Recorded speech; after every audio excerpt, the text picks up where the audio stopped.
Bonjour, est-ce que vous m'entendez? Bonjour à toutes, bonjour à tous.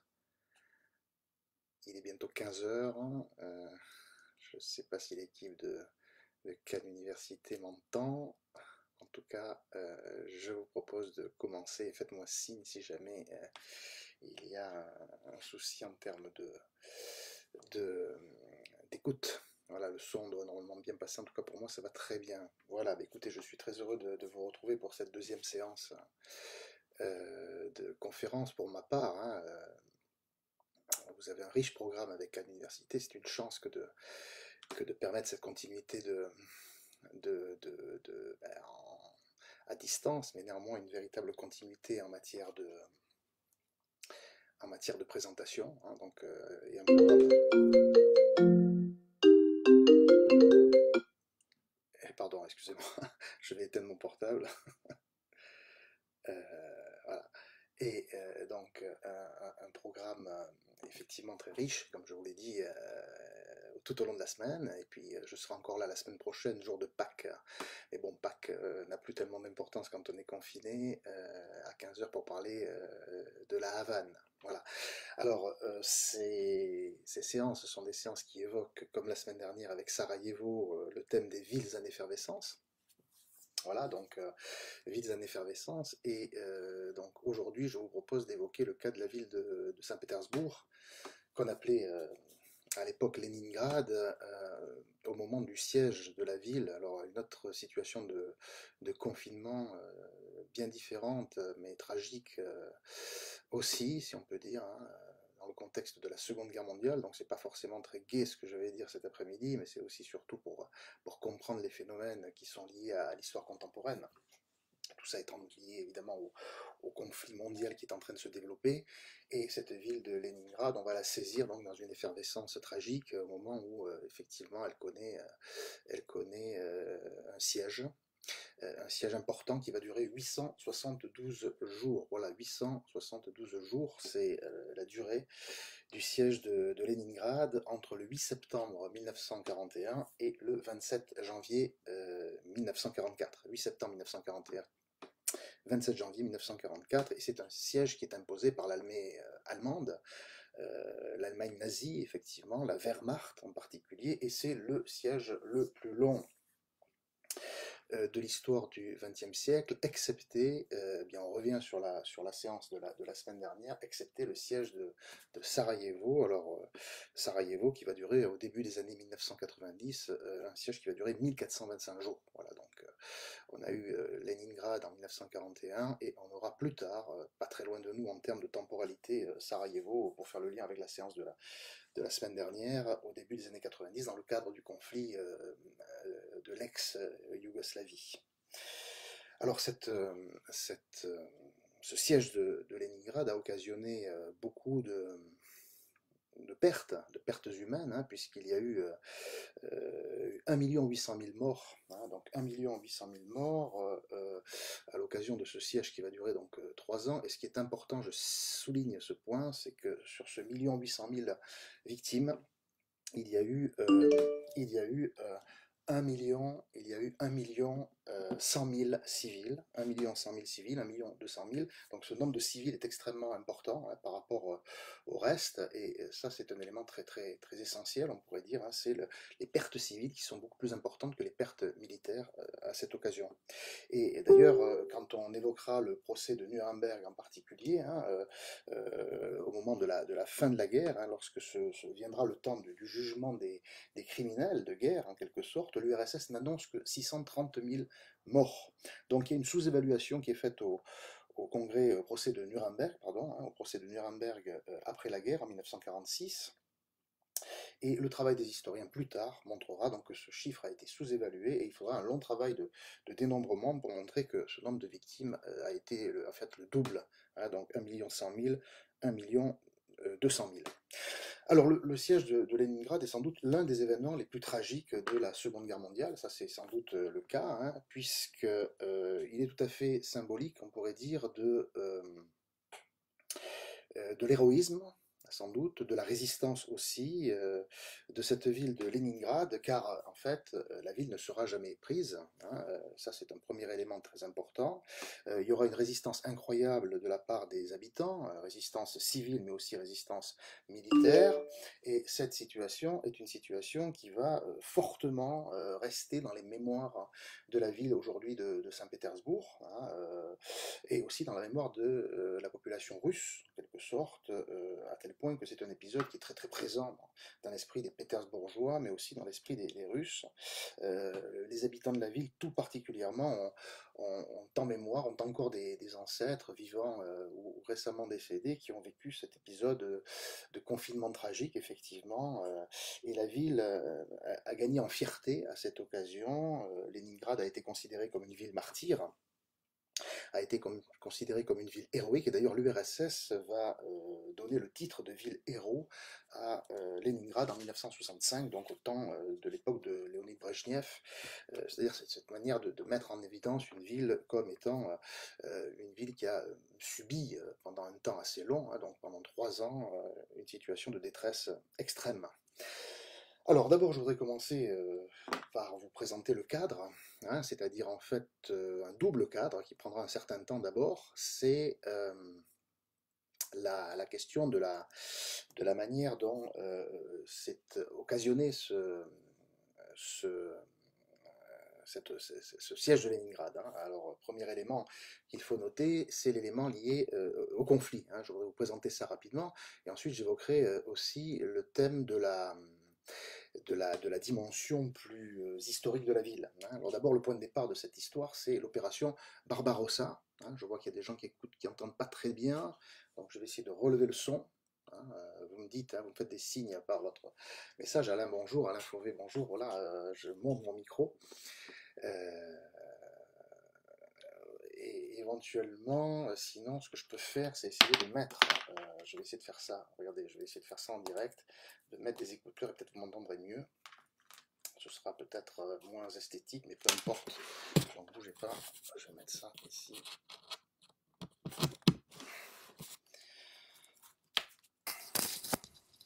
Voilà, est-ce que c'est mieux comme ça? Est-ce que les choses vont mieux comme ça? Peut-être. J'espère, mon micro est ici, donc normalement ça devrait être plus efficace. Hein, vous me faites signe. Voilà. Donc, le point de départ de cette histoire, c'est l'opération Barbarossa. Alors, l'opération Barbarossa, c'est quoi? C'est tout simplement une opération qui est menée par l'Allemagne nazie en 1941 en particulier. Hein. En effet, cette opération, elle est le fruit de la rupture du pacte de non-agression qui avait été signé en août 1939 entre l'URSS et l'Allemagne, un pacte qui faisait que Staline et Hitler s'étaient d'une certaine manière engagés à ne pas s'affronter en quelque sorte, et c'était aussi une manière de penser le... C'est mieux, bon, parfait. Donc c'était une manière de penser une sorte de partage de l'Europe dans un premier temps.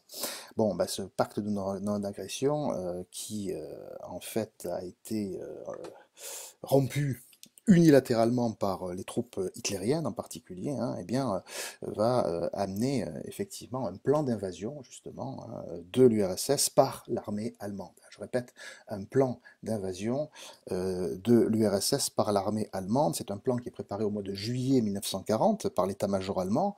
En particulier, à la tête de cet état-major, c'est donc bien Adolf Hitler, et on peut considérer que c'est la plus grande invasion de l'histoire militaire en termes d'effectifs engagés, et en termes également de pertes. Hein. Il y a 4 millions de soldats de ce qu'on appelle l'Axe, hein, c'est-à-dire les troupes allemandes et leurs alliés, effectivement, qui vont pénétrer en URSS dans le cadre de l'année 1941, donc, et parmi ces 4 millions de soldats de l'Axe, l'idée est de mettre en avant, ce qui est effectivement le cas, une grande supériorité allemande en hommes et en équipement. Hein. C'est une sorte de situation de 2 contre 1, on pourrait dire, hein, tant la supériorité allemande est forte, en plus c'est une supériorité en termes d'équipement militaire, puisque il y a 600 000 véhicules qui sont lancés à l'assaut de l'URSS, et même 600 000 chevaux. Hein, donc je répète, 4 millions de soldats de l'Axe, allemands et leurs alliés, vous allez voir, et ensuite 600 000 véhicules, 600 000 chevaux, donc parmi ces véhicules des chars, hein, en nombre important, plus de 5 000, des avions aussi qui sont lancés à la conquête de l'URSS, plus de 5 000 également. Et c'est à l'occasion de cette opération dite Barbarossa, donc du mois de juin 1941, que la guerre devient une guerre mondiale, hein, puisqu'elle était jusqu'alors européenne, on pourrait dire, et là, elle devient complètement mondiale dans ce contexte. Et l'ambition pour l'Allemagne d'Hitler, c'est justement l'effet de surprise. Hein, ce pacte fonctionnait, puis il est rompu de manière unilatérale et brutale. Et donc c'est un effet de surprise avec notamment une ambition sur laquelle je voudrais insister ici parce qu'elle est importante de la part de l'Allemagne, c'est d'envahir l'URSS, pas toute l'URSS, qui va évidemment, comme vous le savez, jusqu'en Extrême-Orient, mais d'envahir l'URSS uniquement jusqu'à l'Oural, aux montagnes de l'Oural, c'est-à-dire en gros la partie qui est considérée comme européenne en quelque sorte hein, de l'URSS, pour des raisons justement liées à un imaginaire racial de la part d'Hitler, sur lequel je reviendrai dans 2 secondes. Alors pourquoi le nom de Barbarossa?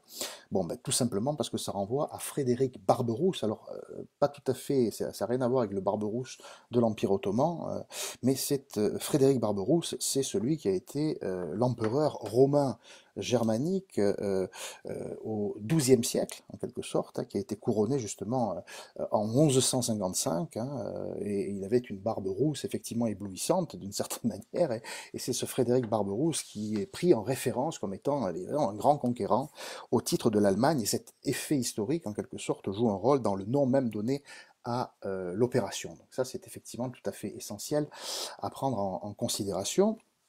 Alors l'effet de surprise, pourquoi? Ben, parce que le contexte est totalement favorable aux forces de l'Axe. Nous sommes le 22 juin 1941. 22 juin 1941.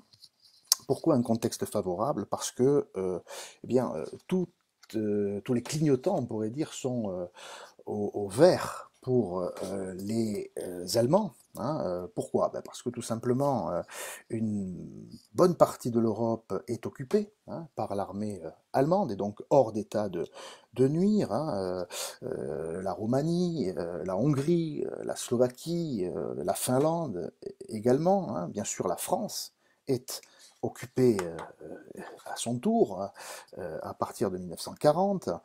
Ça, c'est un premier élément. Donc, du coup, peu de réactions possibles de ce côté-là, puisque les souverainetés sont quasiment anéanties. Le cas français est tout à fait emblématique. La deuxième raison, c'est que l'armée rouge n'est pas totalement en pleine possession de ses moyens. Elle a été plusieurs fois désorganisée à cette époque. Elle a été même affaiblie par les grandes purges staliniennes qui ont été organisées à partir de 1936, effectivement. Deuxième raison favorable à l'Allemagne. Et la troisième raison, c'est effectivement une raison qui est liée aussi au fait que les États-Unis ne sont pas encore dans la course, on pourrait dire, hein, ne sont pas encore concernés par la guerre. Ils ne vont pas tarder à l'être du côté du Pacifique, effectivement, mais ce n'est pas encore le cas.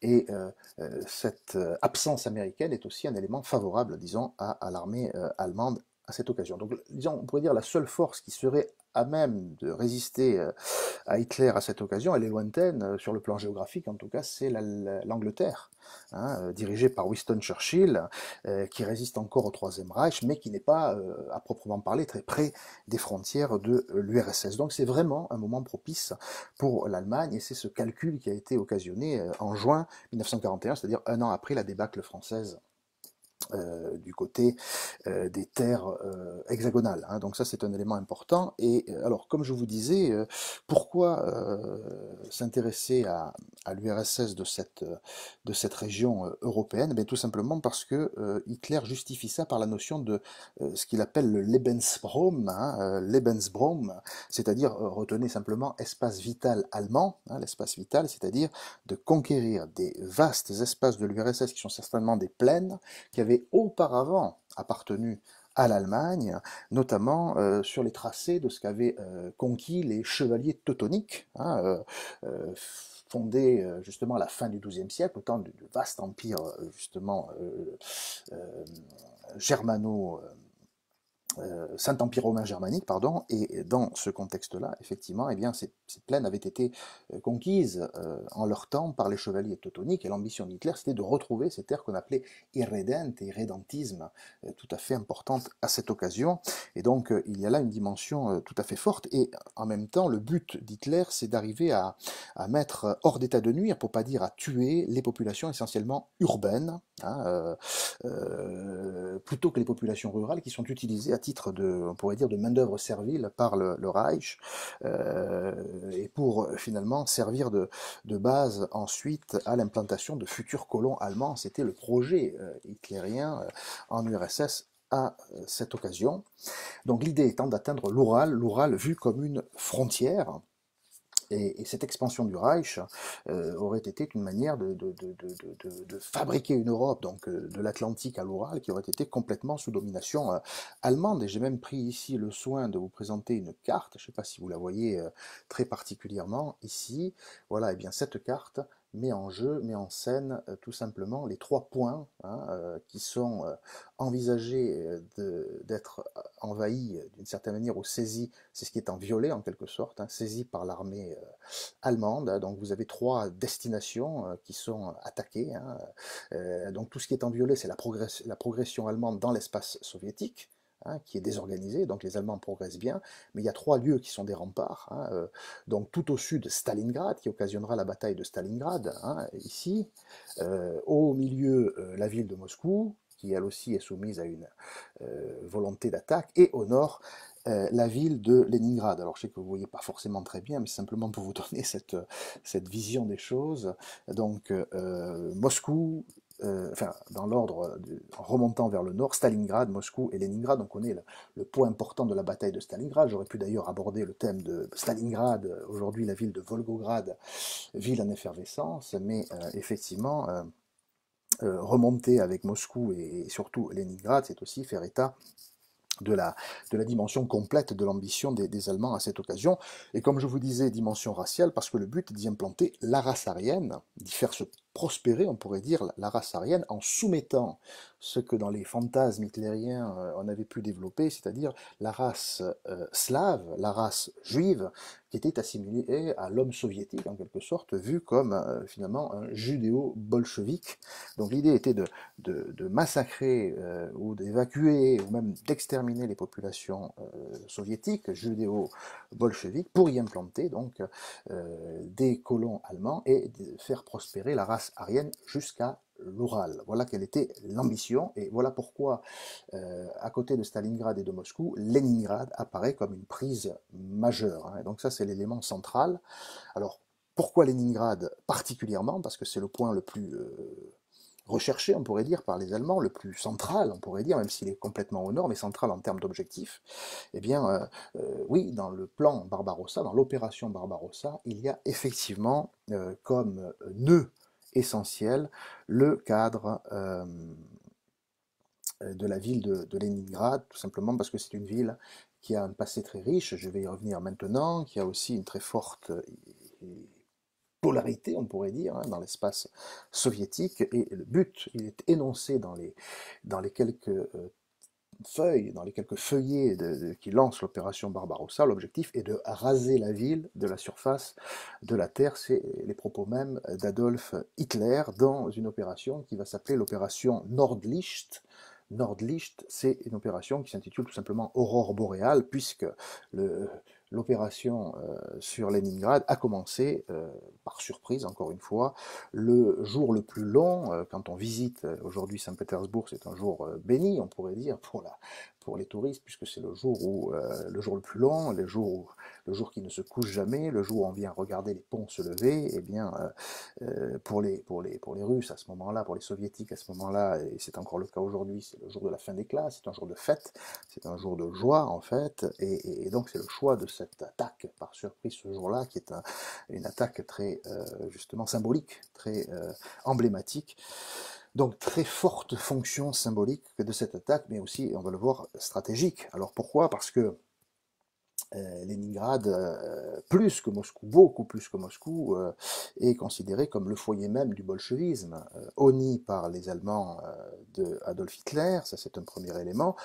Vous le savez, on va y revenir dans la deuxième point de cet exposé, c'est la ville de la Révolution, bolchevique justement, 1905, 1917, et donc tout est parti de là aussi, ça qui est important, et puis c'est le fleuron, on va y venir également, de la Russie éternelle, même si sa construction est récente, hein, donc ça c'est un élément essentiel. Donc je vais, donc pour essayer de bien comprendre l'effervescence qui va naître dans cette ville, il faut que je passe justement par ces deux moments juxtaposés de l'histoire de la ville, qui est une histoire ramassée dans le temps, mais qui est une histoire ô combien riche, sur deux aspects. Hein. D'abord, sa construction. La ville de Saint-Pétersbourg aujourd'hui, de Leningrad à l'époque, est une ville qui a été construite par le tsar Pierre le Grand, hein, Pierre Ier, tout simplement, tout début du XVIIIe siècle. Donc retenez, tout début du XVIIIe siècle, c'est une ville totalement récente, hein, dans l'histoire même du monde, de l'humanité, mais en même temps, bien sûr, de la Russie, puis de l'URSS. Pierre le Grand, de la dynastie des Romanov, qui a voulu construire une ville à sa main, on pourrait dire une ville à son image, à son effigie en quelque sorte, et on parlera d'ailleurs de la ville de Pierre, hein, sans jeu de mots en quelque sorte, mais ce qu'a voulu faire Pierre le Grand, c'était de s'éloigner de cette capitale Moscou, un peu mal vue, un peu considérée comme une ville sans grand apparat et pas tellement attractive, pour sortir de terre une ville totalement moderne pour le début du XVIIIe siècle, et surtout, ça c'est très important, une ville ouverte sur l'Europe et sur le monde. Hein, une sorte de vitrine de l'Empire russe que ne pouvait pas représenter Moscou. D'ailleurs, Pierre le Grand n'aime pas Moscou, on aurait pu s'en douter. C'est une ville trop aux mains d'une sorte de caste que lui-même, d'une certaine manière, déteste. Ce n'est pas une ville moderne, c'est une ville encore construite en bois. D'ailleurs, beaucoup d'incendies ont ravagé cette ville dans son histoire. Et puis, le Kremlin est un lieu d'intrigue qu'il n'aime pas trop, donc il veut déplacer le centre névralgique vers le nord, pour des raisons multiples. On le voit bien ici. Ces traditions passéistes de Moscou ne sont pas non plus très appréciées par Pierre le Grand. Et puis, il voudrait construire une capitale en bord de mer. Nous sommes là au bout du golfe de Finlande, effectivement, et cette ville qui va naître est une ville qui va aussi devenir, ça ce sera son deuxième aspect, une ville de commerce, une ville d'échange. Donc pour qu'une ville soit ouverte sur l'Europe et sur le monde, il faut qu'elle soit aussi une ville maritime, une ville littorale. C'est l'ambition de Pierre le Grand. Donc il y a cette opération de transfert de la capitale vers ces lieux qui sont plutôt des lieux marécageux, hein, dépourvus d'habitants. Enfin oui, l'histoire a dit qu'elle était dépourvue d'habitants. En fait, il y avait quelques tribus qui étaient installées ici, des tribus qu'on appelle finno-ougriennes, hein, bon, qui existaient là depuis le Xe siècle, mais qui n'étaient pas très nombreuses. Et donc on va déplacer ces tribus et y installer une capitale tout à fait moderne, sortie du néant. Donc on a dans l'histoire des capitales qui à un moment donné émergent de rien dans une modernité importante. Hein. On peut parler de Brasilia par exemple, ou de Canberra en Australie, hein, qui ont connu plus tard les mêmes velléités avec des fortunes diverses. Pour Saint-Pétersbourg, si vous voulez, la fusion, l'effervescence va prendre toute son importance très très rapidement, hein, parce qu'en fait le premier édifice véritablement lancé date de 1703, donc vous voyez c'est très tard, hein, sur l'île aux Lièvres en particulier, et les premières constructions sont celles d'un bâtiment qui va être un bâtiment tout à fait officiel, qui est la fameuse forteresse qu'on visite quand on va à Saint-Pétersbourg. Je vous la montre juste en termes d'image, parce qu'elle va vous rappeler des choses, ceux qui connaissent, la fameuse forteresse Pierre et Paul sur l'île aux Lièvres, qui est donc posée à cette occasion, et qui va être donc le cœur névralgique, aujourd'hui le cœur patrimonial, on pourrait dire, de la ville de Saint-Pétersbourg. Aujourd'hui, un cœur touristique aussi, on visite, c'est ce qu'on visite en priorité, avec une très grande beauté de ce bâti sur cette île aux Lièvres, en bordure de la Neva. Voilà. Et donc, à partir de ce moment-là, 1703, eh bien, pendant plusieurs décennies, il va y avoir un moment d'effervescence tout à fait important, de bâti, de construction fiévreuse de la ville, des chantiers, plusieurs centaines de milliers de travailleurs qui sont attirés sur ces chantiers de travail, de construction, de bâtiments, d'habitations, de bâtiments officiels, avec beaucoup d'ailleurs de difficultés sociales, hein. Il y a à cette occasion pas mal de gens qui sont victimes euh, de, de maladies, hein, la fièvre des marais, le scorbut, la dysenterie par exemple, puis l'épuisement, les accidents de travail. Donc il y a des centaines de morts qui sont, disons, le tribut que paye l'Empire sur la construction de ce projet de Pierre le Grand. La ville est globalement bâtie sur pilotis, hein, et justement, ça lui donne une spécificité qui va vraiment s'étendre dans les premières décennies du XVIIIe siècle. Et en 1712, 10 ans après avoir posé les premières pierres de la forteresse Pierre et Paul, eh bien la cour est officiellement, alors la cour, les ambassades étrangères, bien sûr, le Sénat est officiellement transféré, sont officiellement transférés dans les rues de la nouvelle capitale, Saint-Pétersbourg, et c'est à partir de ce moment-là que Pierre le Grand donne l'ordre aux principales familles de Moscou de s'installer à Saint-Pétersbourg. Si on veut être à la cour, bien sûr, il faut opérer ce déménagement de plusieurs centaines de kilomètres vers le nord, hein, effectivement, dans ce contexte-là. En plus, c'était difficile d'établir la ville parce qu'il y avait un conflit avec la Suède voisine à ce moment-là, qui empêchait souvent d'avancer aussi rapidement que ce qu'aurait voulu Pierre le Grand. Mais néanmoins, voilà, on transfère au bout de 10 ans. Ce projet d'érection d'une capitale se traduit au bout de 10 ans, 1712, la mise en place donc du pouvoir, l'installation du pouvoir officiel de la cour du tsar à Saint-Pétersbourg. 1714, donc on a environ 50 000 habitations, 50 000 possibilités de se loger dans la ville, et une ville qui va s'embellir hein, au fil des années. Il y a un souci esthétique du tsar qui est indéniable, donc évidemment, à la différence de Moscou, la ville va être aérée, et elle le reste aujourd'hui, notamment dans ses parties centrales. Hein, un centre-ville qui sera éclairé la nuit, chaque habitant est amené à planter des arbres autour de lui, et c'est une ville de canaux hein, qui va être comparée à la ville de Venise, la Venise du Nord, c'est ce qu'on lui retient encore aujourd'hui. Donc, ça c'est un élément essentiel, mais n'oublions pas que Pierre le Grand va faire de Saint-Pétersbourg un port de commerce très important, mais aussi un port militaire, et au final, pour ces raisons culturelles, économiques et militaires, une ville cosmopolite. Hein. Retenez bien cette idée de cosmopolitisme, centre majeur de production industrielle, technique, scientifique et artistique. Hein. Il fait venir d'ailleurs, ce cosmopolitisme, il le traduit en acte, puisqu'il fait venir des artisans, des ingénieurs, des architectes aussi surtout, du monde entier, de toute l'Europe, hein, notamment des architectes néerlandais, des architectes français, et aussi des architectes italiens avec leur style. Hein, et je pense notamment à cet architecte qui va développer eh bien, ce savoir-faire qu'il avait en Italie et qui va faire de cette capitale en partie une capitale de style baroque, c'est Bartolomeo Rastrelli, né en 1700, mort en 1771 à Saint-Pétersbourg justement, qui va être le concepteur du fameux Palais d'Hiver, le monument sans doute le plus important de Saint-Pétersbourg, et du coup, effectivement, la ville s'épanouit au moment de Pierre le Grand, mais elle va continuer à s'épanouir aussi avec les personnes, enfin avec les tsars et tsarines qui vont succéder à Pierre le Grand, l'impératrice Anne hein, qui lui succède,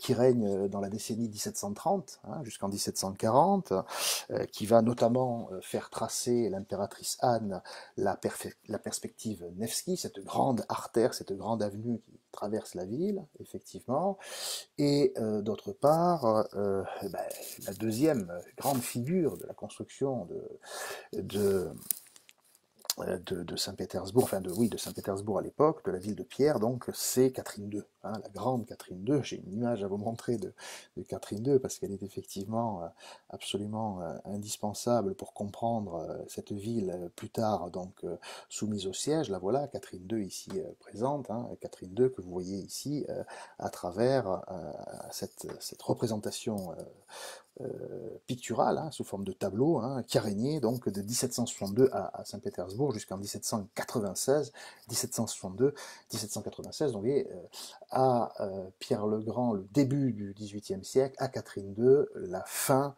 du XVIIIe siècle. Évidemment, j'insiste sur quelques points saillants, parce que c'est pas l'histoire même de Saint-Pétersbourg que je vous raconte, mais ce sera pour en venir au mieux à l'effervescence de 1941, 42 et 43. Celle qu'on appelle la Grande Catherine va effectivement encore plus renforcer sa politique d'ouverture vers l'Europe, elle qui est une autocrate, hein, et qui va, en tout cas en termes d'architecture, délaisser le style baroque de Rastrelli pour s'engager dans un autre type d'architecture qui va la caractériser, c'est l'architecture néoclassique, et la ville va se doter d'un nouveau destin, un destin flamboyant dans un siècle qui est, en fin de siècle, le siècle des Lumières, hein, le siècle qui va se tourner justement sur ce cosmopolitisme dans lequel, ce siècle des Lumières, Saint-Pétersbourg va jouer un rôle important. Hein, beaucoup de jeunes architectes, sculpteurs, artistes vont venir passer du temps, parfois toute leur vie, parfois un moment de leur vie active dans cette ville qui va être une ville faste sous Catherine II, épanouie, brillante, artistique, bouillonnante, hein, donc on est vraiment là aussi dans une forme d'effervescence. Pour avoir un chiffre tout à fait emblématique, sous Catherine II vont naître plus de 25 établissements académiques, hein, des universités par exemple, c'est la grande puissance universitaire russe va naître sous Catherine II, des sociétés savantes d'une manière tout à fait époustouflante, mais aussi en termes d'art, les ballets, si emblématique de la Russie et si emblématique de Saint-Pétersbourg, les théâtres, par exemple le théâtre Mariinsky, célèbre théâtre, est créé en 1783, et évidemment les grands poètes, les grands écrivains s'y épanouissent, de même que la musique. Donc vous voyez, sans faire de tour d'horizon complet, on est dans quelque chose qui va jouer un rôle essentiel à cette occasion. Pour vous donner un exemple, Denis Diderot, un des acteurs français des Lumières, a été un de ceux qui est venu visiter Saint-Pétersbourg, qui est venu s'implanter à l'invitation de la grande Catherine, hein, de l'impératrice, de la tsarine. Il vient à Saint-Pétersbourg pendant une saison entre l'automne 1773 et le printemps 1774. Alors on pourrait faire toute une conférence sur ce voyage de Denis Diderot, qui était tout à fait intéressant et emblématique. On aurait pu faire la conférence sur ce point très précis. Évidemment, partir à Saint-Pétersbourg lorsqu'on était en France, c'était une véritable aventure, hein, pas simplement 3 ou 4 heures d'avion, mais plutôt une aventure de plusieurs mois, et on a quelques traces qui permettent de l'évoquer. Ce sera l'occasion peut-être d'une autre conférence. En tout cas, voilà, ça c'est un premier bloc de réflexion que j'ai essayé de synthétiser, de ramasser. C'est cette grande effervescence du XVIIIe siècle, d'une ville qui n'était rien au début du XVIIIe siècle, est devenue un centre névralgique sur le plan culturel, notamment de l'Europe. Mais c'est aussi un centre névralgique, et c'est le deuxième bloc qui me permet ensuite d'aborder le siège de 1941. C'est aussi une ville qui va être une ville de révolte. C'est une capitale, et c'est de cette capitale que vont naître les grandes révoltes. Alors cette fois-ci un peu plus tard, plutôt au 19e siècle, si vous voulez. Le 18e, c'est le siècle on va dire rapidement, de la culture, de l'architecture, des arts, de l'effervescence à ce titre-là.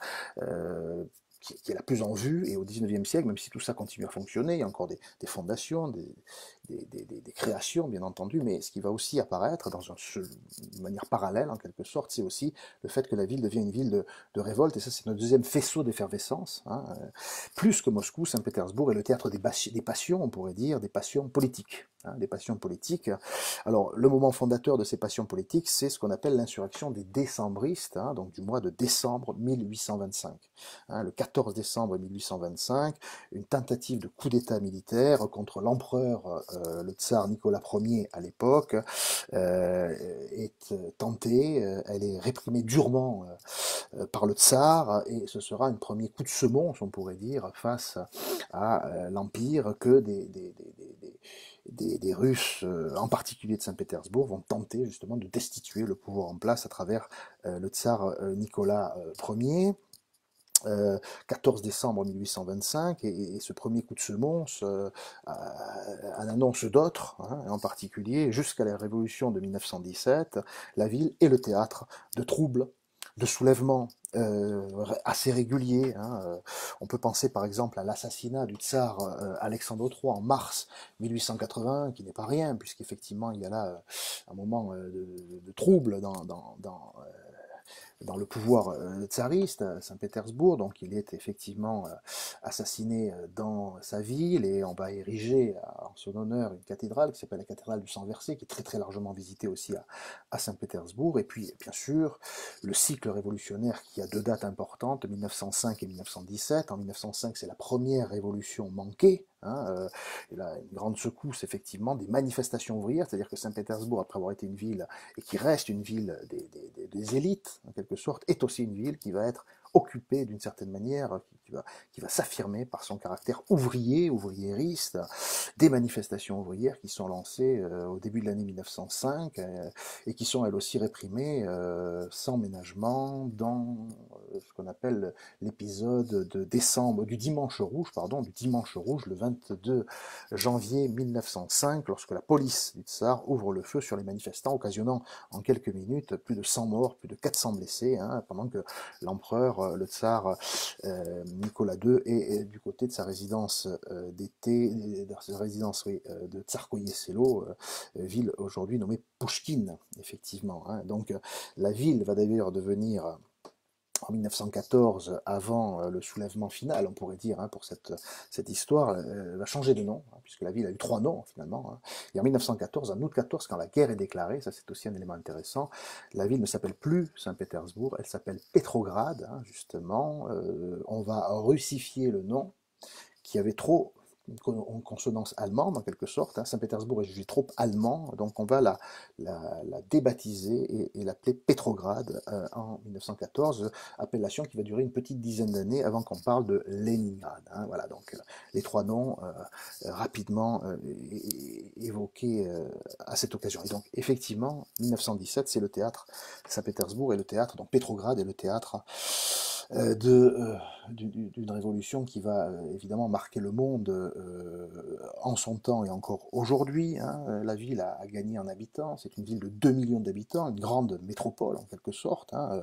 En 2 siècles, nous sommes à 2 millions d'habitants. Révolution de février, révolution donc d'octobre, contre-révolution qui est tentée, et donc il y a effectivement ici un moment essentiel lorsque les bolcheviks parviennent à prendre sans grande résistance le contrôle des ponts, des gares, de la banque centrale, du central téléphonique, avant de se lancer à l'assaut final du Palais d'Hiver. Hein. Alors une petite image justement de cet assaut final du Palais d'Hiver en 1917, qui est assez intéressante à montrer également, où on voit effectivement cet ensemble de bâtiments qui sont soumis justement à la violence révolutionnaire, qui a fait partie pendant longtemps de la mythologie bolchevique. Il y a eu des films officiels, des images comme celle-là officielles, et il faut bien le dire, avec la Révolution, cette ville va changer d'aspect, hein, véritablement. Elle va changer d'aspect. Donc, elle est rebaptisée à la mort de Lénine, Léningrad. Hein, donc, c'est un honneur absolu qu'on donne à la ville et au nom du grand homme Lénine, bien entendu. Des belles demeures à cette occasion sont transformées et la ville va perdre en apparat, hein, on pourrait dire, parce que aux mains des bolcheviks, eh bien, les grandes demeures sont divisées, transformées en appartements communautaires pour y loger des familles ouvrières venues de la périphérie qui vont régulièrement venir grossir les rangs des habitants de la ville, qui est une ville de grande production, effectivement. Et c'est vrai que à partir du moment où les révolutionnaires ont en main Leningrad, c'est une sorte de déclin parce que les bolcheviks vont placer à Moscou leur centre névralgique. Et donc, ils vont décider que la capitale n'est plus Saint-Pétersbourg, Pétrograd ou même Leningrad, mais que la capitale redevient Moscou après cet épisode de 2 siècles enclenché par Pierre le Grand, Pierre Ier.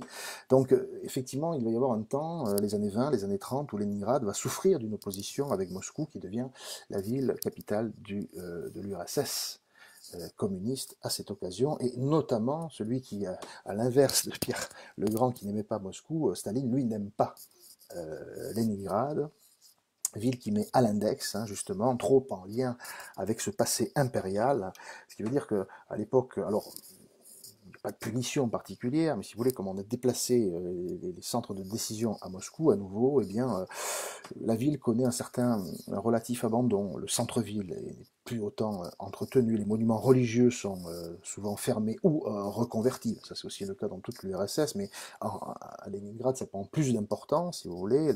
On va modifier le nom des rues, pardon, et par exemple, la perspective Nevsky est appelée l'avenue du 25 octobre, un moment important de la révolution de 1917. Voilà, et donc, malgré, si vous voulez, cette dégradation des monuments, des bâtiments, la ville est une ville toujours plus attractive, notamment pour les ouvriers en particulier. Hein.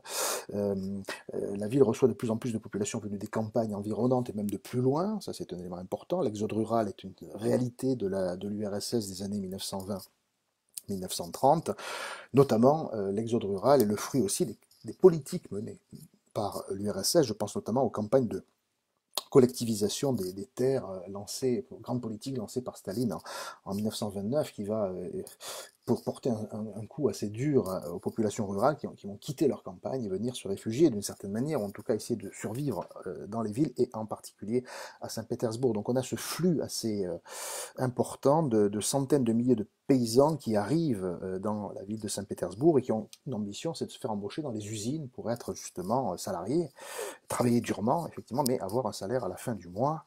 Et donc, la ville de Leningrad atteint, au moment du siège, et c'est là où je vais en venir maintenant à l'épisode du siège, au chiffre de plus de 3 millions d'habitants en 1940, et parmi cette population importante, il y a au moins 500 000 enfants qui vivent dans cette ville, donc vous voyez, une population jeune, et une population où il y a beaucoup d'enfants dans ce cadre-là. Alors, justement, maintenant, à partir du moment où on se retrouve dans cette situation de retrouver ce que je disais au tout départ, c'est-à-dire l'opération Barbarossa, le 22 juin 1941, eh bien, on va assister hein, pendant quelques semaines, entre le 22 juin 1941 et le début du véritable blocus qui se déroule en septembre 1941, donc il y a 2 mois d'été, 3 mois presque qui se déroulent entre l'opération lancée et le début du blocus, eh bien c'est pendant ces 2 mois et demi à peu près une progression inéluctable de l'armée allemande jusqu'à l'encerclement de la ville de Leningrad. Et là, il faut que je vous montre pour que vous compreniez bien une image sur une carte, sinon on ne comprend pas bien les choses, c'est que dans le contexte de cette avancée, la ville de Leningrad va être coupée du reste de l'URSS. Hein. Je vous montre cette carte ici, si vous la voyez bien. Vous me faites signe si vous ne voyez pas bien. Vous voyez, ce qui est en rouge, c'est l'URSS. Ce qui est en vert, c'est tout ce qui est contre l'URSS, et notamment donc la progression allemande. Hein.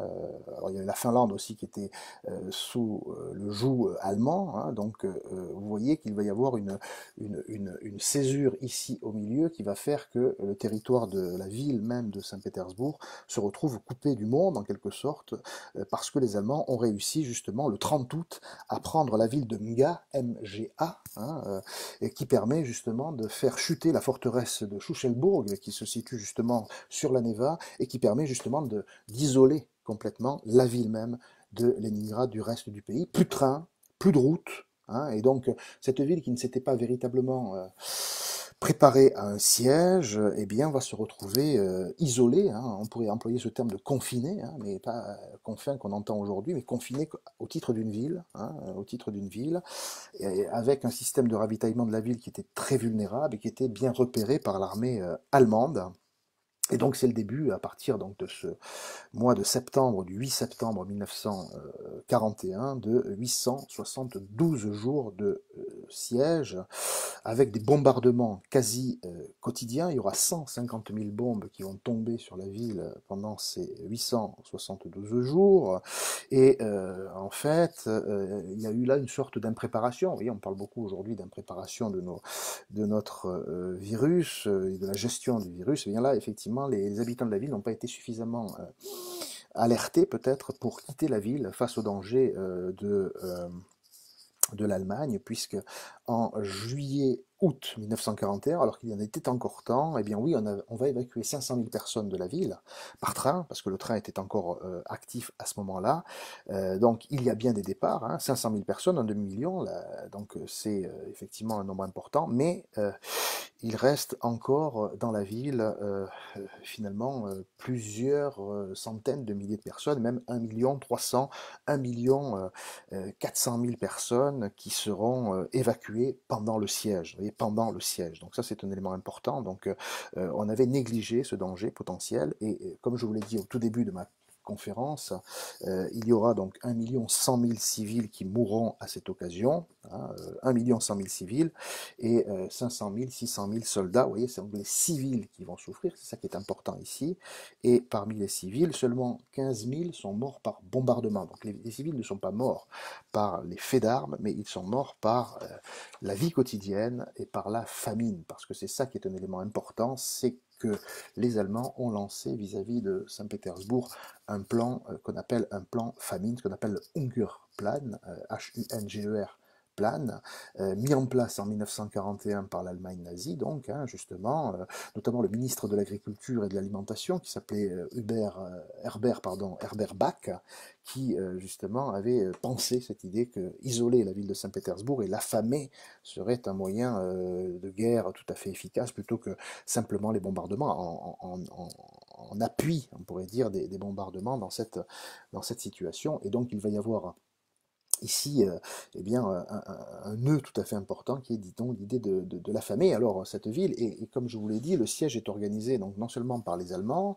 la Wehrmacht, mais aussi par des troupes qui vont, disons, supplétives, hein, qui vont aider les populations, les militaires allemands, donc par exemple des troupes italiennes, des troupes finlandaises. Donc on a vu tout à l'heure que la Finlande était du côté des Allemands à ce moment-là, après avoir été soumise à l'URSS pendant quelques temps.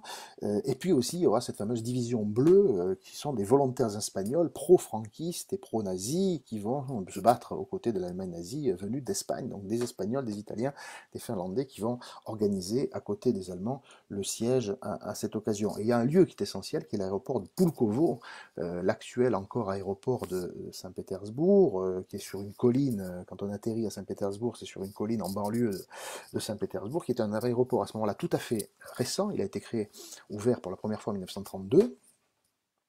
Et c'est justement la première ligne du siège de Leningrad, puisqu'aucun vol ne peut partir justement de Leningrad, puisqu'il est occupé par les Allemands et utilisé d'ailleurs pour servir de base au décollage des avions qui vont aller bombarder la ville à cette occasion. Donc voilà un élément qui est important, et du coup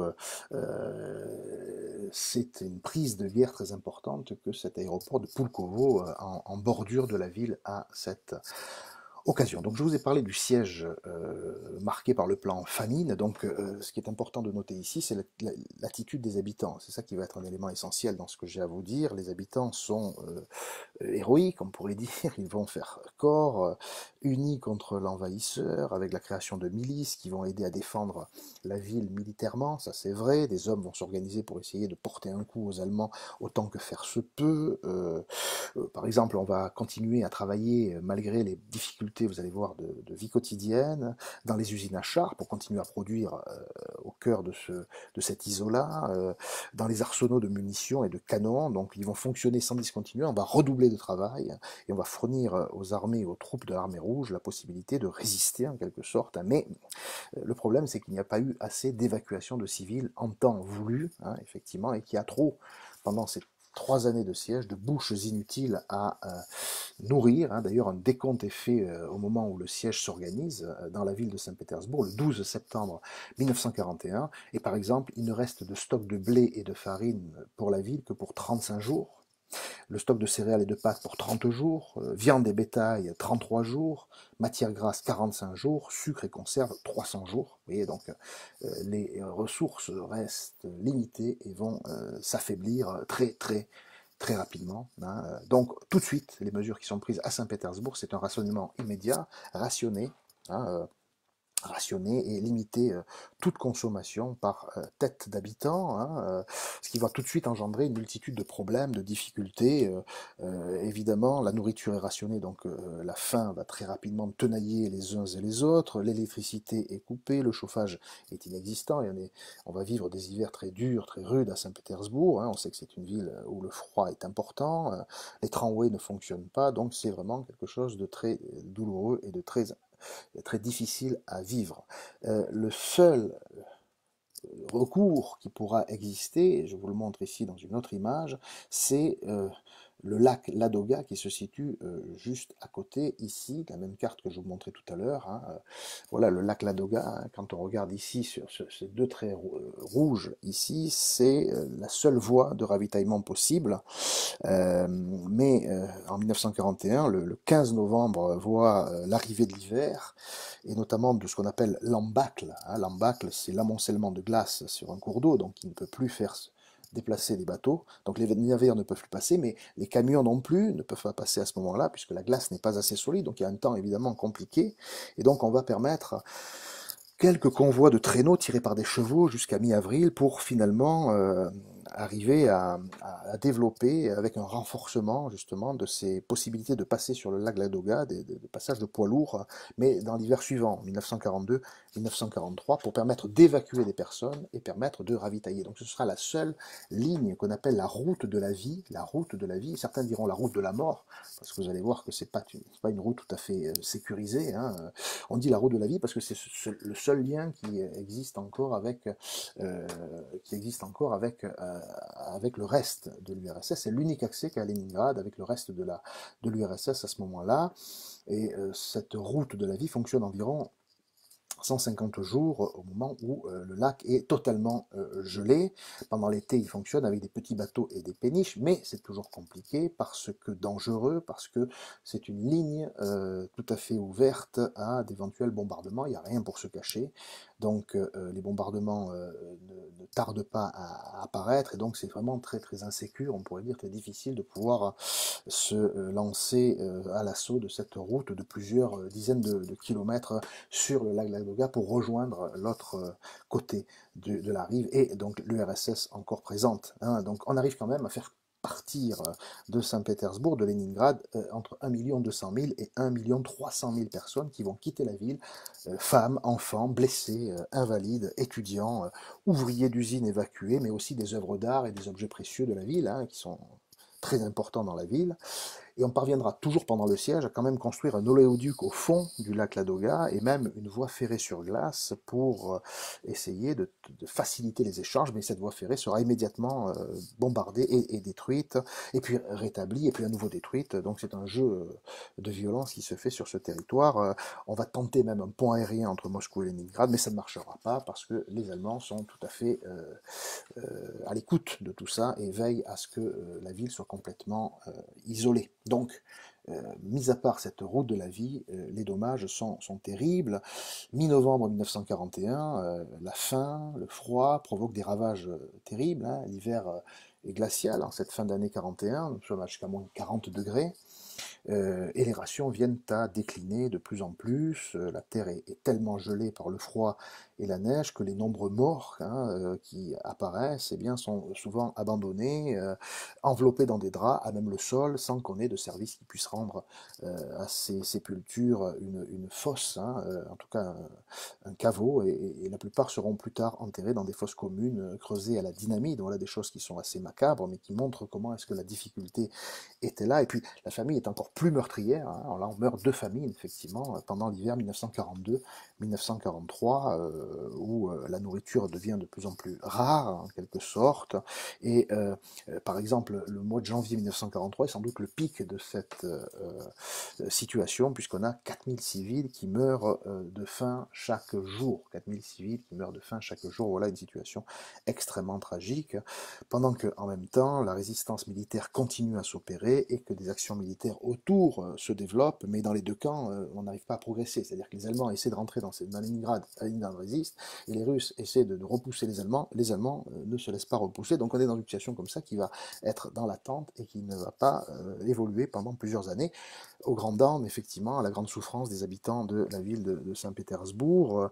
Pour vous donner un exemple de ces ravages, c'est qu'en 1938, il y avait environ 170 000 naissances pendant l'année 1938 à Leningrad. Il n'y en aura plus que 500 naissances en 1943. Hein, donc on est dans une sorte de situation qui s'éternise, et plus elle s'éternise, et plus c'est difficile pour les populations de la ville. Hein. Leningrad devient une ville fantôme véritablement dans ces années 1942-1943, avec effectivement une situation quasiment invivable. Alors, dans ce contexte-là, on va notamment saluer quelques opérations, quelques bouffées de gestes positifs. Il y a notamment une figure qui est importante à Saint-Pétersbourg, c'est la figure du chat, les chats, héros, parce que, pour deux raisons. D'abord parce que les habitants affamés ont mangé tous les animaux, on a même parlé de cannibalisme à ce moment-là, et notamment les chats, hein, mais surtout parce qu'on a fait venir des chats justement par le lac Ladoga pour permettre de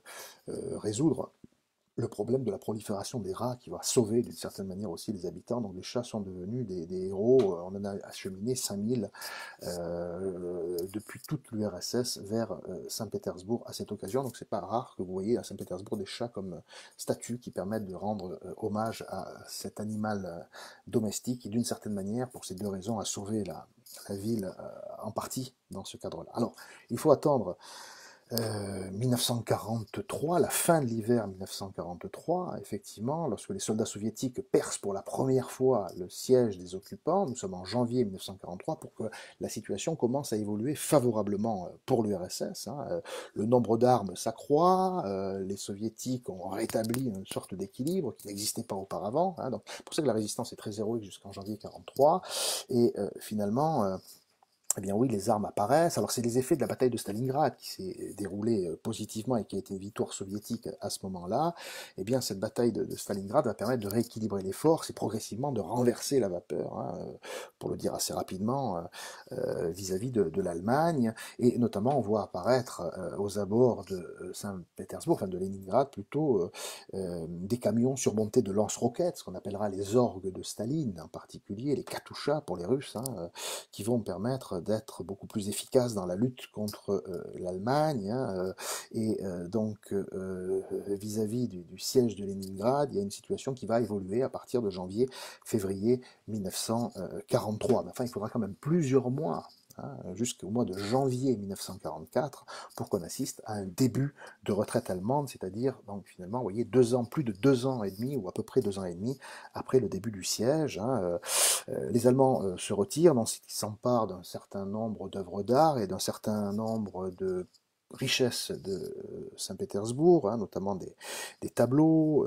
différentes œuvres du musée de l'Ermitage, non sans qu'ils ne détruisent des palais impériaux qu'ils avaient occupés. Hein. Je pense par exemple au palais de Peterhof, qui est pas mal endommagé, qui est beaucoup endommagé même par les Allemands, plus des monuments historiques, donc il laisse une ville totalement exsangue, et le siège prend fin le 27 janvier 1944. Hein, donc voilà quelque chose qui va beaucoup fonctionner à ce moment-là, c'est la joie de ceux qui ont réussi à survivre, bien que famélique évidemment, survivre à cet épisode de 3 ans, c'est quelque chose qui vous marque à vie et qui ne vous quitte plus en quelque sorte, et c'est ce dernier point maintenant que je voudrais évoquer devant vous, c'est la question de la mémoire, c'est la question de cette tragédie qui a laissé bien des traces. Alors quelques éléments culturels autour de ça, autour de cet épisode que j'essaie de vous présenter de manière un peu synthétique, et qui montre évidemment une forme d'effervescence toute particulière dans la ville. Alors, il y a une première trace qui est intéressante à évoquer, c'est une trace musicale. Une trace musicale qui se retrouve à travers Dimitri Shostakovich, qui a été célèbre pour avoir produit pendant le siège une symphonie que je vous présente ici, qui s'appelle tout simplement Leningrad, la symphonie numéro 7, hein, vous la voyez ici, Leningrad, la symphonie numéro 7. Shostakovich qui avait des problèmes avec le pouvoir soviétique à ce moment-là, le pouvoir communiste, hein, qui avait des difficultés à supporter ce régime. Bon, il va quand même arriver à faire des concessions et sa musique sera d'une certaine manière entendue. Hein, lui qui produit des symphonies à ce moment-là et qui reçoit, malgré avoir été en opposition avec lui, le prix Staline en 1941, justement un peu avant le siège. Et il va terminer, on pourrait dire, sa septième symphonie le 27 décembre 1941 en dédiant cette septième symphonie à sa ville assiégée. Et cette septième symphonie doit être jouée notamment par l'orchestre philharmonique de Leningrad, mais cet orchestre a été évacué pendant le siège à Novosibirsk, donc plus d'orchestre symphonique, et donc elle sera, cette symphonie, publiée à Moscou, diffusée à Moscou, présentée à Moscou, mais aussi on la jouera à Londres et à New York en 1942, mais elle sera tout de même, et ça c'est un élément important, interprétée à Leningrad pendant le siège, par qui? Eh bien par l'orchestre de la radio de Leningrad, avec son chef d'orchestre, hein, qui s'appelait Eliasberg, hein, Karl Eliasberg. Alors c'est une image assez tragique, on pourrait dire, de musiciens faméliques, épuisés, malades, qui vont le 9 août 1942 dans la grande salle de la Philharmonie se forcer à jouer. Alors comme une parade en quelque sorte, comme un acte de résistance, des musiciens qui n'étaient pas en état de jouer, mais qui vont quand même, vaille que vaille, atteindre leur objectif. Et intéressant parce que c'est le jour même où l'Allemagne nazie organise une très grande réception dans la ville, à côté de la ville, pour célébrer leur présence sur place en quelque sorte. Et l'émotion est très vive en ville.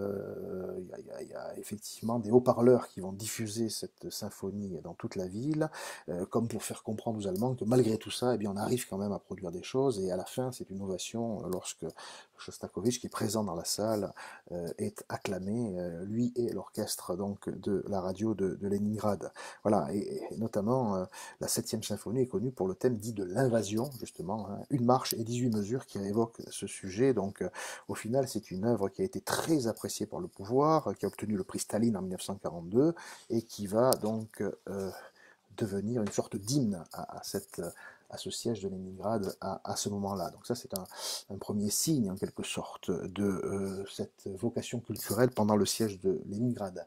Il y en a un second signe qui est se traduit à travers hein, une figure assez emblématique de la ville de Leningrad à ce moment-là. C'est une poétesse que certains connaissent sans doute, qui s'appelle Anna Akhmatova, hein, A-K-H-M-A-T-O-V-A, née en 1889, elle mourra en 1966. C'est l'une des plus grandes poétesses russes du XXe siècle, qu'on a appelé la reine de la Neva, hein, qui vit justement à Leningrad et qui est assez mal vue d'ailleurs, hein, par différents secteurs. Je pense notamment aux communistes qui la voient comme une poétesse un peu bourgeoise, mais qui sera réhabilitée après la Seconde Guerre mondiale, qu'on appelle en Russie la Grande Guerre patriotique, notamment parce qu'elle a témoigné. Elle a laissé un témoignage que je vous invite à lire éventuellement sur le siège de Leningrad à travers des poèmes qu'elle a publiés à cette occasion, le cycle de Leningrad en 1941. Elle lit ces poèmes à la radio depuis son appartement, qui est aujourd'hui un appartement musée de la ville. Et notamment, eh bien, elle donne un petit peu le ton de cette angoisse dans laquelle on est dans ce cadre-là. Et pour vous donner un exemple ici d'un passage de ce qu'elle a pu écrire, hein, dans ce qu'elle appelle le cycle de Leningrad, écrit en 1841, hein, c'est ici, vous voyez. Je vous le lis, hein, les oiseaux de la mort sont au zénith. Qui viendra délivrer Leningrad? Ne faites pas de bruit, la ville respire, elle vit encore, elle entend tout. Comme sur l'humide fond de la Baltique, ces enfants gémissent dans leur sommeil, comme leur cri, du pain, monte de l'abîme et va jusqu'au septième ciel. Mais le firmament est sans pitié. À la fenêtre, c'est la mort qui regarde. Donc, vous voyez, force d'évocation tout à fait emblématique de Anna Akhmatova, qui, jusqu'à sa mort, sera sorte d'emblème, même si elle n'était, comme je vous l'ai dit, pas du tout en odeur de sainteté avec le régime, et son fils était emprisonné, il a été marqué par des purges, son mari a été liquidé, donc c'est pas une partisane du régime, elle était plutôt victime de la terreur stalinienne, mais en même temps, elle était totalement investie dans la ville de Leningrad, et sa ville, elle souffrait pour elle, d'une certaine manière, ayant vécu les événements depuis son appartement communautaire au cœur de la ville. Voilà. Et puis, autre trace de ses mémoires, hein, vous voyez, Shostakovich, la 7e symphonie, Anna Armatova et le cycle de Leningrad, des journaux intimes qu'on a pu publier, notamment ce journal intime tout à fait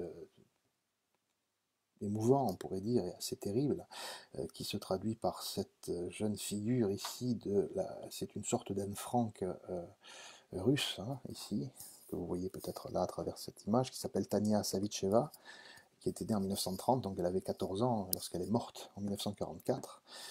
Pourquoi je dis une sorte d'Anne Frank? Parce que toute adolescente, elle a écrit un carnet où elle note sur ce carnet des petites choses et des choses tragiques, puisqu'elle note principalement la date et l'heure de la mort de ses proches qui meurent les uns après les autres de manière assez laconique, hein, sa sœur, sa grand-mère, son frère, ses deux oncles, sa mère, etc. Et la dernière note, c'est tout le monde est mort, il ne reste plus que moi, Tatiana, qui mourra après la libération de la ville, mais malade dans un hôpital orphelinat en juillet 1944, donc très émouvant que cette Tania Savicheva à cette occasion.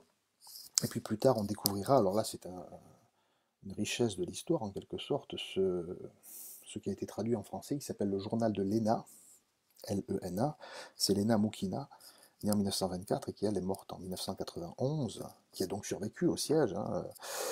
Elle, à la différence de Tania Savicheva, Lena Moukina, qui était née donc, en 1924 et qui donc avait une vingtaine d'années, un peu moins, lorsqu'elle a témoigné du siège, elle est devenue célèbre grâce au journal intime qu'elle a écrit pendant ce siège.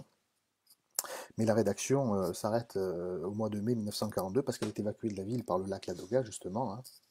Et en fait, elle qui va ensuite continuer à vivre ailleurs, avait laissé ce journal en pâture, et en fait on va retrouver ce journal dans une bibliothèque au début des années 60, et on va le republier elle-même, l'ayant totalement oublié. Donc voilà un témoignage assez intéressant des débuts du siège à cette occasion. Hein. Et puis on a d'autres traces qui auraient pu exister. Il y en a une qui est assez intéressante, c'est un projet qui n'a jamais été mis à exécution du cinéaste italien Sergio Leone, 1929-1989, c'est ses dates de naissance et de décès, qui a travaillé pendant 10 ans, justement, avant de mourir, un film sur le siège de Leningrad, en s'inspirant notamment d'un ouvrage très documenté, que je vous conseille peut-être de feuilleter, d'un journaliste américain qui s'appelait Salisbury, Harrison Salisbury, en 1969. Et donc cet ouvrage de 900 pages, il l'avait lu, relu, et il avait voulu faire un film là-dessus, notamment sur une histoire d'amour qui se serait déroulée entre un caméraman américain et une jeune fille russe pendant le siège. Et bien, avec notamment la première scène qui aurait été un gros plan sur les mains de Shostakovich, justement, hein, pendant la 7e symphonie, mais Sergio Leone meurt avant de mettre à exécution ce projet. Effectivement, il a beaucoup travaillé, mais il n'a pas vécu suffisamment pour pouvoir le mettre à exécution. Et celui qui reprend le projet, c'est Jean-Jacques Hano, mais qui, lui, va plutôt s'axer sur Stalingrad, justement. Donc on a un film sur Stalingrad, et on n'aura pas de film sur Leningrad dans ce contexte-là. Et du coup, dans la mémoire plus contemporaine, on retient davantage Stalingrad que le siège de Leningrad. Hein, voilà. Et puis peut-être un dernier témoignage, justement, vous voyez, un film qui n'a pas existé, mais un film qui a été projeté par ce cinéaste italien Sergio Leone, et ô combien connu, c'est le témoignage d'Alexandre Werth, qui était né à Saint-Pétersbourg, mais qui était un journaliste parisien, hein, qui avec sa famille, avait quitté, il était né en 1901, mais en 1917, il avait quitté la Russie au moment de la chute du tsar. Sa famille s'était réfugiée à Londres et puis Paris, et il est revenu, si vous voulez, Alexandre Werth, le père de l'historien d'ailleurs Nicolas Werth aujourd'hui, il est venu témoigner en quelque sorte pendant le siège en tant que journaliste sur ce qui se passait à ce moment-là à Saint-Pétersbourg, enfin à Leningrad, et il a produit justement un ouvrage justement qui s'intitule Témoignage sur Leningrad, Leningrad 1943. hein, où il évoque justement, lui en tant que journaliste occidental, mais avec des origines russes, la réalité journalistique de ce siège. Voilà un élément important. Voilà, alors je voudrais simplement conclure maintenant, parce que je vois qu'il est 1h07 et que normalement je vais ternir sur 1 heure, donc j'ai un peu débordé, mais je voudrais simplement, vous voyez, retenir l'attention sur peut-être un élément de conclusion, hein, cet épisode du siège de Leningrad, donc il y a aujourd'hui un musée sur ce siège, hein, dans ce cadre-là, mais l'épisode du siège de Leningrad est sans doute un épisode tout à fait important de cette ville en effervescence à cette occasion, parce que, on l'a compris, la ville a souffert énormément, hein, a connu une souffrance, alors une souffrance héroïque, hein, qui a suscité une admiration universelle pendant la guerre et même après la guerre, avec 3 dimensions finalement qu'il faudrait retenir en conclusion. D'abord une dimension locale, hein, c'est-à-dire c'est une histoire de la ville de Saint-Pétersbourg, c'est une histoire de la ville de Leningrad, c'est une nouvelle effervescence de cette ville ô combien marquée par l'histoire ramassée de ces siècles limité en temps, puisque, comme je vous l'ai dit, rien n'existait avant le XVIIIe siècle, et puis à chaque siècle a eu ses tensions jusqu'à ces dernières décennies, donc ça c'est un premier élément, et il y a une sorte de fierté absolue des habitants de la ville de Leningrad aujourd'hui, de Saint-Pétersbourg, autour de cette histoire. Ça c'est une première dimension. La deuxième dimension, elle est soviétique, et là elle est plus ambiguë, parce que évidemment pour les soviétiques c'est une grande réussite que ce siège qui a tenu, et qui a permis de se libérer contre les forces hitlériennes, les forces ennemies, mais en même temps, comme je vous l'ai dit, c'est Moscou qui avait la prépondérance des soviétiques, et donc Leningrad a toujours été considéré un peu comme une portion congrue, et il y aura des tensions autour de cette dimension à l'échelle de l'URSS, hein, donc fierté par rapport au combat, mais en même temps des dissensions en termes de centralité, centre et périphérie, hein, entre ces deux villes qui sont jointes dans certains cas et concurrentes dans d'autres, c'est encore le cas aujourd'hui, hein, bien sûr. Et puis enfin, une dimension internationale, hein, puisque cette, ce siège de Leningrad est un siège qui a véritablement mis en évidence, comment dire, la lutte contre la barbarie en général, hein, c'est-à-dire finalement comment est-ce qu'on traite là de l'héroïsme moderne, hein, comment est-ce que ce siège renvoie à une sorte de réflexion globale sur l'inhumanité, hein, et comment est-ce que dans cette situation d'inhumanité on peut survivre. Bon, j'ai pas trop développé les réalités, mais on a compris que c'était complètement difficile, complètement dur pour les populations locales. Donc pour ces 3 dimensions, locales, soviétiques et même internationales, il y a là un message tout à fait intéressant d'une ville confinée dans le très dur, en quelque sorte, hein, avec ce plus d'1 million de victimes, déplorées par non pas les bombardements, mais par la faim, le mal-vivre, le mal-être, les problèmes sanitaires, et c'est une ville qui va évidemment être encore très largement marquée par cette histoire, une ville qui va changer encore de dimension, on pourrait dire, au moment où, en 1991, quand l'URSS se disloque, eh bien, elle reprend son nom de Saint-Pétersbourg et elle retrouve là aussi une autre dimension. Voilà, j'en termine pour aujourd'hui. J'espère que vous m'avez bien entendu, que vous avez été attentif. C'est pas facile sans les images, mais j'ai essayé de vous montrer 2, 3 choses. Vous me direz si vous avez bien tout assimilé.